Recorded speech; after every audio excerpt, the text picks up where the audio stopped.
elkartu gara hemen Amurrion, Antzoki parean, ze forestalistek antolatu dituzten jardunaldi batzuk, gure ustez, da pizkat bere aurpegia garbitzeko modu bat, eta, pentsatzen dugu, gonbidatu batzuk ez dira onak guretzak, ze defendatzen dute eukaliptoen landaketak, eta guretzako hori ez dauka buru, ez hankarik.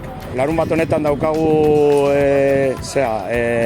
haritz landaketa bat Baranbion, eta gero jarraituko dugu gure mezua zabaltzen, eta nahi dugu debatea